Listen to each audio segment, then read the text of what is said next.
All right, so thank you for joining me here in this video today.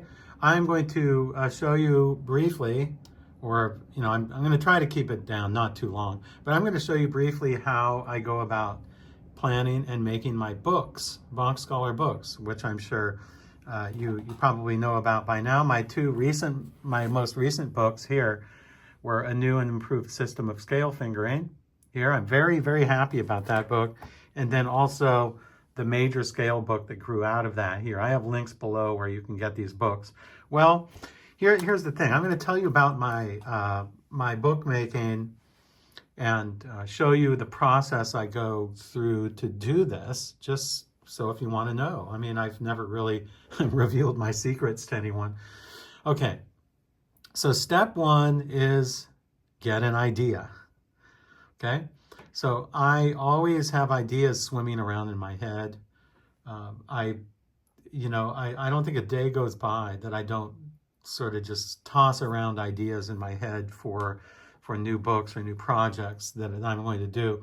And, it changes from day to day. In fact, this thing about fingering just like came so fast. I mean, I could have never predicted this. 3 months ago, I could have never predicted that I was going to write, that I was going to do this book. 3 months ago, even 2 months ago. I mean, it's really, really amazing how when I get an idea, or when you get an idea, when anyone gets an idea, you need to put it into action. So my first idea was this, okay, because I have a new system of scale fingering. It's a legitimate system here that you need to learn more about. So I would suggest getting these books.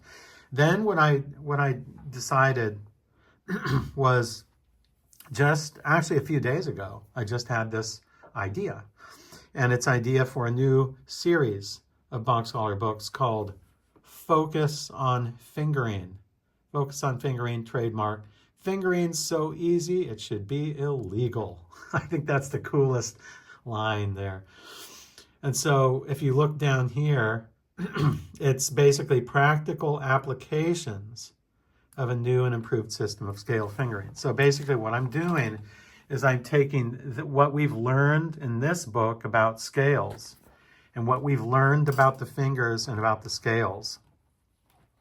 And I'll just, spoiler alert, it's mostly avoiding the fifth finger and in the right hand, of course, in fast scale passages. So I've applied that to book one of Carl Czerny's very well-known School of Velocity, Opus 2299. I will probably eventually get to the other books as well, but I just wanted to keep this one short at the first 10 studies for intermediate to advanced levels. So what I've done is, this is the cover. It could change, but this is sort of the tentative cover of my next project that's coming out. It's volume 100 here, so I always keep track. I have a spreadsheet of all my volumes. The last volume was volumes 98 and 99. By the way, if even numbers for all Bach Scholar books, even number volumes are hard copy books. Odd number, the odd number after that is this book in PDF. Okay, so just so you know that. Because actually legally, I thought it would be better just to keep them different because the PDFs don't have, the barcode and everything on it that the hard copy books do have. So anyway, you come up with an idea. I came up with this idea just maybe a few days ago, maybe a week ago. Focus on fingering. And so what I'm going to do in this series is I'm going to just take a work, whatever it may be, like the first 10 studies from the School of Velocity, and I'm going to finger them according to my fingering system, which sort of grows out of this book here. So this is done on Microsoft Word. That's all I'm using is Microsoft Word on this here. And then I'm going to go over to my Sibelius file here. So I'm clicking on my Sibelius file down here, and you can see that that I have, let me just show you here, the 10 studies here. This is what it looks like. It took me approximately, I don't know, probably a week, maybe a few, I don't know, 4 days, 5 days, I don't know. It's not too long, a few days to write all these out. And I wrote all these out on Sibelius. I didn't get us, I didn't cheat, in any way. I wrote them out manually. I did it all myself. Okay, so you do have to do some things. Sibelius doesn't do everything for you. Anyway, this is what it looks like.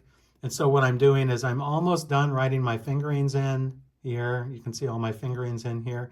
I take it's very highly skilled, to come up with these fingerings. So my ultimate goal is to come up with fingerings that are the best fingerings for the hand, the best ergonomic fingerings. And generally, it's going to avoid the fifth finger in the right hand on fast notes. The fifth finger is a useless finger. The fifth finger is played way too much in piano, especially in the right hand. And the fifth finger leads to problems.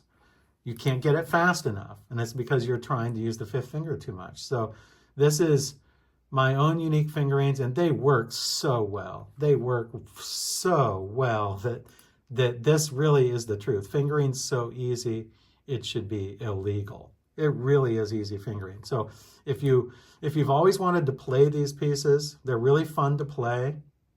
They're not terribly difficult. I know they look really difficult, but especially if not taken, as fast as possible, they're actually pretty playable, and they're very playable if you use these fingerings. My fingerings are much easier than the traditional fingerings.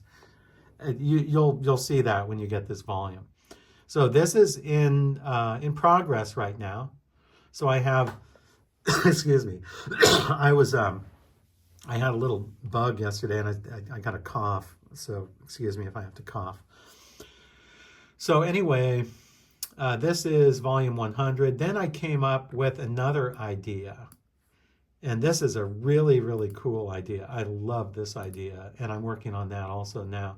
I will often work on projects at the same time, simultaneously. So let's see. Hanon Supercharged. Okay, so here we go. Here's another book in the Focus on Fingering series. Fingering so easy it should be illegal. This is going to be my volume 102, hopefully, when, if it's finished.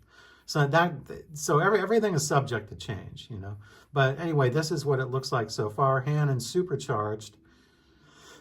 20 Hanon studies with special fingerings minus the fifth finger for the development of finger crossings and dexterity. This is the coolest thing, because how many teachers or students ever think of playing Hanon exercises without the fifth finger?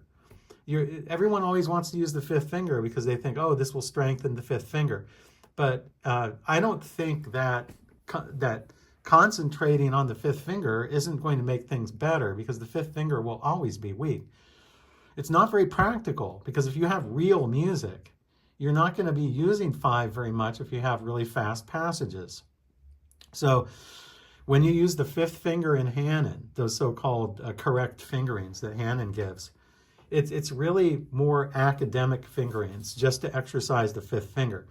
But if you really want to play real music and play it efficiently and not have fingering problems and use your fingers wisely, it's best to avoid your fifth finger. And that's exactly what I'm doing here in the Hanon. So let's look at the Hanon Supercharged here. This is still in progress. So what I've done here is I've basically taken my book, Hanon for Beginners. Okay, if you open this book, you can see it looks kind of like this. I just do 1 octave, they're in 8th notes. It's a lot easier than the original Hanon, and I give a couple different fingerings. I give the traditional fingering, and I give another possible fingering here. But then I got this great idea the other day. Now, I'm going to simply take those. So what I did was I took my Sibelius file from this, and I just renamed it as Hanon Supercharged. And now I'm going through it, and I am fingering them with various fingerings here. And So these fingerings here are all ones that omit the fifth finger. And you'll think, a lot of pianists will think, well, what's the use of that? You want to use 5 so you can strengthen 5 or strengthen, you know. Well, I don't see it that way. I see that if you want to have practical exercises that's really going to help you in real music, what real music, if this were like real music right here, these, you know, it goes like this, you know, it goes.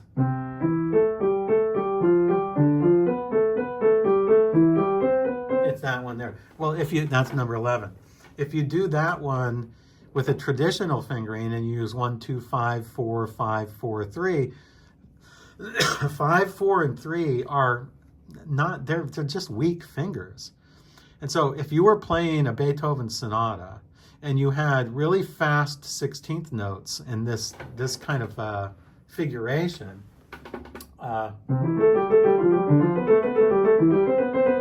okay, I was just playing it without the fifth finger.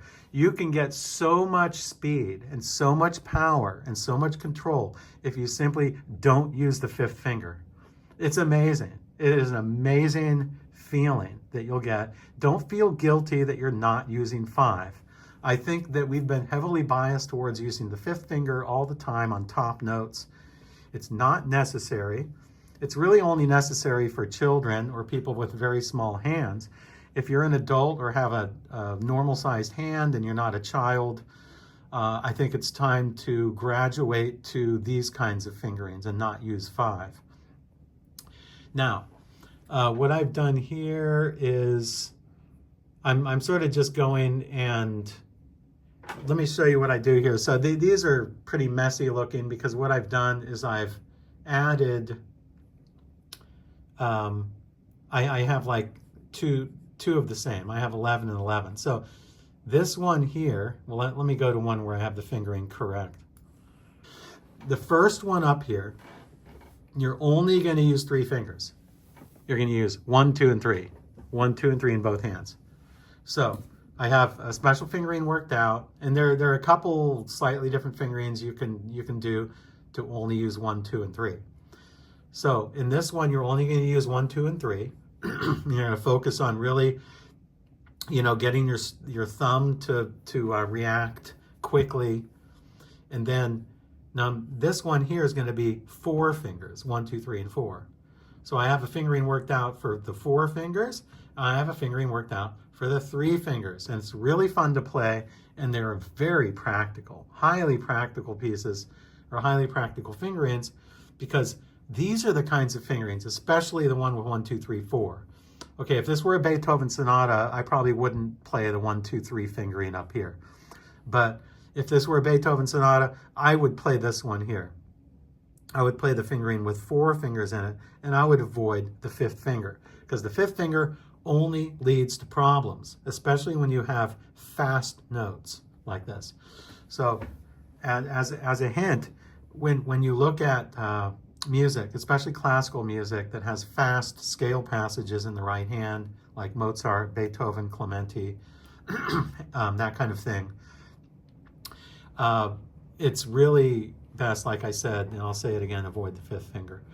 So yeah, this is really going to be a really cool book. This will probably be one of my favorite books ever here, and I'm going to use it myself. Actually, I'm going to use it myself. I've never liked the normal Hanon fingerings because I've always thought them just to be not very practical. They're academic fingerings, but they don't lead to good musical results, especially if you want to play fast. So let me show you. So I get this page. So I'm working on just formatting here. So I'm going to take these and I'm going to format these. Let's just show you how I work with Sibelius a little bit here. I'm going to do that.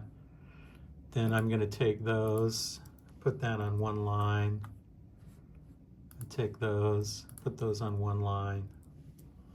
And then I want to put those on the same page. So I'm going to select this here, select that. And we go up here, make into page up here. It makes it into a page right here. then I have all these fingerings sitting here from the Hanon for Beginners book. I'm just deleting all those. So I got to delete all these extra fingerings. And then I have to move these down. This is called careful editing in Sibelius. So I'm moving these fingerings down here. And so basically this morning, all morning long, I've been working mostly on formatting this Hanon Supercharged book.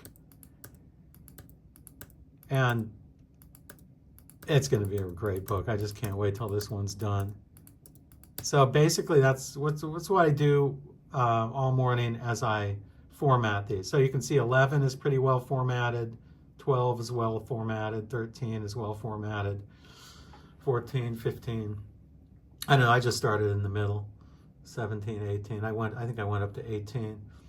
But the rest of today, when I have time, I'm going to format the other about 10 studies. I'm going to format them like I did to number 10. You know, it's not the funnest thing to do in the world, but you know, if you want to make books, if you want to publish books, you have to do this kind of thing. So a lot of formatting things that I have to do all day long or in my free time when I'm not teaching piano. Making the page. All right, so there we have that. And I put that down a little. And then, okay, here's some two measures, and I'm going to go over here, I'm going to merge those measures together because it has like a line there. Merge bars. There you go. And then here, I'm going to bring that up a little bit from the bottom. Okay, then I'm going to bring that out a little so there's a little more space between the treble and bass clef. And then erase some of the extraneous fingerings here. So this is what I do. This is what I do when I'm not teaching piano, or, you know, I'll take big breaks. I think I went a long period over last year of not really making any books, and it's just because I had other things I was doing and things, you know. So right now I'm on a phase where I'm trying to really crank out the books, especially in this new focus on fingering series. So this is really exciting because my focus on fingering series is something totally new that I don't think any publisher has done before. You know, like Henley Edition has that nice, the one where I forget the name of it, where they take popular pieces and they arrange them in order of difficulty. That's a series. It's a kind of series that Henley has. So this is, I thought, well, I got to do like a series of some kind, you know? And I thought, wow, focus on fingering. That is the coolest series ever. So I'm going to continue to put out titles that are relevant to fingering. And I'll tell you this as a spoiler alert, but the next one after the Hanon and the Czerny I'm working on is the Clementi 6 sonatinas, those very popular pieces, some of my most popular videos. So you can look forward to the Clementi sonatinas with better fingerings than the traditional. Traditional fingerings don't always work. They don't work very well for beginners, and I will show that to you when I have my volume done from the Clementi. Maybe I'll show you the Clementi a little later. I'll show you what I've been working on that. But the Clementi 6 sonatinas, Opus 36, are about, I'd say about 70% done in the manuscript. So this is basically what I do to pass my time by. Is I edit music, and I make sure it looks nice on the page and it has great fingerings and everything like that. So let's just go back here now. Remember, focus on fingering. Fingering is very important. You want fingering to be easy. You do not want difficult fingering. You want easy fingering.